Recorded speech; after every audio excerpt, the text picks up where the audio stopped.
Doha Qatar sa pamamagitan po ng kapatid na FM Bakings. Go ahead, Doha Qatar, please. Maraming salamat po sa Diyos, kapatid na Daniel, kapatid na Erin. Ang magtatanong po dito ay si kapatid na Alberto Tan, isang Katoliko, at siya po ay 39 anyos na. Kapatid na Alberto, go ahead po. Gabi, araw po talagang lumalapit sa ating Panginoong Diyos Ama at sa kanyang bugtong na anak na si Jesus.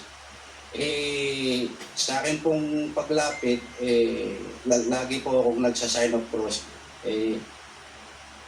Yun po ba dapat po ba sa ating paglapit, kailangan po bang mag-sign of cross? Alam mo, kapatid na Alberto, salamat sa iyong pagdalo at salamat din sa iyong tanong. Nagkakaroon ako ng opportunity na maiparinig yung aral ng Biblia sa mga taong bukod sa iyo. Unang-una yung sign of the cross, wala sa Biblia yun. Alam mo, kaya nga mayroong Biblia, yun ang batayan natin ng paglilingkod sa Diyos. Lahat kasi ng gagawin natin, mayroong batayan, mayroong definite na batayan. Mag-aaral ka ng batas, ang pag-aaralan mo yung Book of Law. Maaring national, local, o international law. Mag-aaral ka ng inhinyero, meron kang pag-aaralang mga aklat, yung mga batas ng physics, at saka yung mga batas ng matematika. Kasama na rin yung 1 plus 1 equals 2, 2 plus 2 equals 4. Ayun. Merong mga batayan lahat yan. Merong definite na karunungan ang abugasya. Pag nag-aaral ka ng abugasya, meron kang, ang mga gobyerno, meron silang itinatadhanang mga aklat na pagbabatayan ng karunungang ituturo sa estudyante ng alinmang sangay ng karunungan. Ngayon, pagdating sa relihiyon, 98% ng lahat ng naniniwala sa Diyos nagbabatay sa Biblia. 98, 95, o palagay mo ng 90 ng naniniwala sa Diyos. Mayroon kasing mga tao hindi naniniwala sa Diyos Yung mga ateista, yung mga libre pensador, yung mga free thinkers, hindi naniniwala sila sa Diyos. Pero yung mga lahat ng naniniwala sa Diyos, pag samasamahin mo, 90% ron, Biblia ang ginagamit na batayan. Ngayon, ang Biblia, ginagamit na batayan sa instruksyon ng Diyos na kung mag-aaral tayo ng pananampalataya, dapat yung batayan natin, nakasulat lahat. Walang galing sa utak ng ministro. Dapat nakasulat. Basahin natin ang 4:6 ng unang Korinto. Ang mga bagay ng ito, mga kapatid, ay inianyo ko sa halimbawa sa aking sarili at kay Apolos dahil sa inyo, upang sa amin ay mga tuto kayo na huwag magsihigit sa mga bagay na nangasusulat, upang ang sino man sa inyo ay huwag magpalalo ang isa laban sa iba. Pansin mo yung salita ni San Pablo, upang sa amin ay mga tuto kayo na huwag magsihigit sa mga bagay na nangasusulat. Ang disiplina ng pagkatuto kung alin yung nakasulat. Yon. Dapat kung alin ang nakasulat, yun ang paniniwalaan mo. Yun ang matututuhan mo. Kasi yung nakasulat, yun ang utos ng Diyos. 14:37 ng unang Korinto. Kung iniisip ni naman na siya'y propeta o ayon sa Espiritu, ay kilalanin niya ang mga bagay na sa inyo'y isinusulat ko na pawang utos ng Panginoon. Pakaliwanag, ang isinulat ng mga apostol, utos ng Panginoon. Kaya nasulat yan, yun ang pinasulat ng Diyos sa kanila. Samantalang sila'y tinuturuan, ipinasusulat ng Diyos sa kanila, yung dapat na informasyon, aral, salita, karunungan, kaalaman na itatawid sa tao. Gumamit ang Diyos ng instrumentong mga tao para sumulat.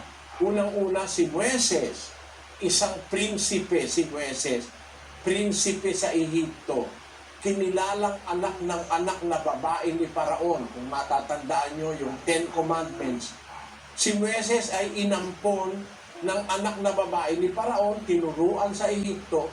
Isa siya sa mga tao na propetang tinawag ng Diyos, kinasangkapan sa pagsulat ng nakasulat sa Biblia.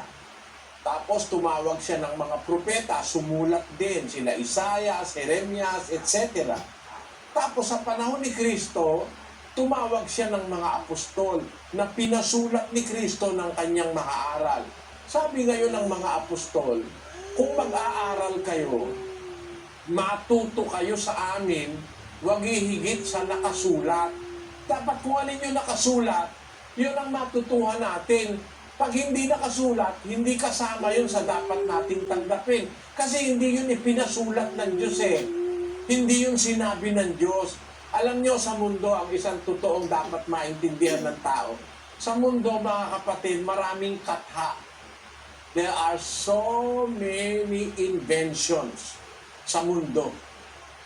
7:29 ng Ecclesiastes. Narito, ito lamang ang aking nasumpungan na ginawang matuwid ng Diyos ang tao, ngunit nagsihanap sila ng maraming katha. Ayon, maraming katha ngayon eh. Mga imbento, hindi nakasulat sa Biblia. Halimbawa, ang imbento ng pastor, yung Trinity. Wala naman sa Biblia yung salitang Trinity eh. Wala yon. Yung Santa Cena, yung banal na hapunan daw, tapos may abulo yan, wala sa Biblia yun eh. Ang nasa Biblia, hapunan ng Panginoon, hindi Santa Cena. Hapunan ng Panginoon. Eh yung hapunan ng Panginoon, pinalitan nila ng banal na hapunan, tinawag na Eucharist. Wala naman sa Biblia yung inimbento na yun eh, na Eucharist, na papakainin ka, tapos hindi ka papainumin. Meron ba namang pagkain walang inom? Kakain, iinom. Ba't ikaw hindi ka pinainom? Eh, ang sabi ni Kristo, kainin, tapos uminom. Talagang natural yung pagka kumain, iinom. Eh, bakit yung mga pinakain miyembro hindi pinainom? Kulang. Wala sa nakasulat yon. Kaya kailangan matuto tayo, huwag hihigit sa nakasulat. Ibig sabihin ng huwag hihigit sa nakasulat, eksakto. Kung ano talaga yung nakasulat, yun ang matutunan natin. Ngayon, hindi mahirap ngayon hanapin sa Biblia. Meron ng computer kasi. Tingnan mo, pagka nag-ano ka sa Facebook, bilyon-bilyon ng tao sa Facebook no? Pero pagka nag-click ka ng pangalan, agad-agad nakikita yung pangalan sa Facebook Ganon din sa Biblia. Napaka-liit ng Biblia kung ikukumpara sa record ng bilyon-bilyon tao sa mundo ngayon na gumagamit ng internet at saka Facebook. Bilyon-bilyon ng tao sa internet pero madaling makita. Kaya sa Biblia, madali mong makita ngayon, meron bang sign of the cross? Tingnan nga natin, kapatid na Luz, pahanap mo nga sa computer kung ano ang sasabihin ng computer. Opo, hanapin natin ang sign of the cross sa English Bible, sa Douay Rheims version, from Genesis to Revelation. Result, no word or phrase found.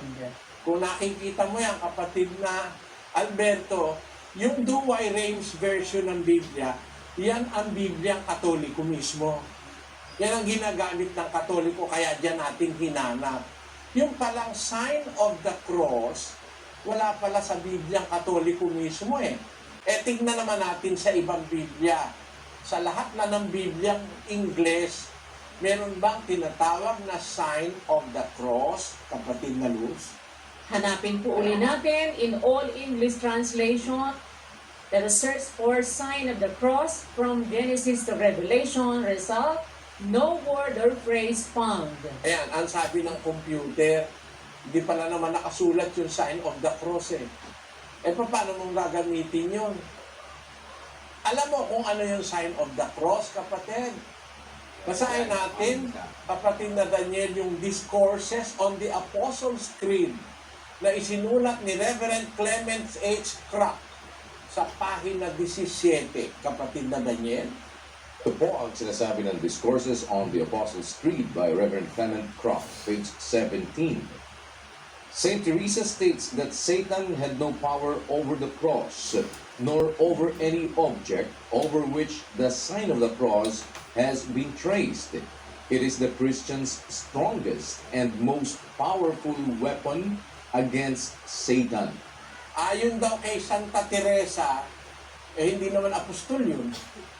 Hindi naman mangangaral ng Diyos yun.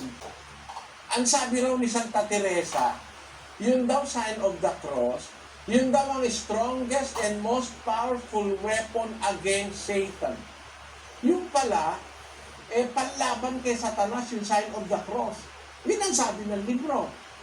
Bakit pag nakaharap ka kay Santa Maria, nagsa-sign of the cross ka? Satanas ba si Santa Maria? Medyo yata may mali. Bakit? Panlaban pala kay Satanas. Ba't mo naman sa harap ng estatwa ni Maria, magsa-sign of the cross ka? Bakit pagpasok sa simbahan, yun pala'y panlaban kay Satanas yung sign of the cross? Bakit ginagamit mo sa harap ng altar? May Satanas ba sa altar? Mag-isip ka, kapatid na ha?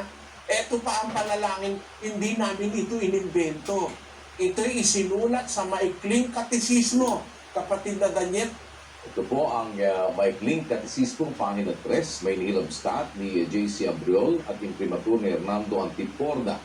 Printed and published by Catholic Trade, Manila Incorporated.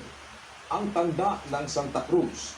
Ang tanda ng Santa Cruz ang ipag-adyam mo sa amin, Panginoon naming Diyos, sa mga kaaway namin. Ang tanda pala ng Santa Cruz, pang-adya sa kaaway. Magkapareho. Yung sinasabi ni Santa Teresa raw, na yun ang pinakamabisang panlaban kay Satanas, dun sa Apostles' Creed, at dito naman sa katisismo ni Hernando Antiporda, yung palang tanda ng Santa Cruz o sign of the cross, pag-aadya sa kaaway.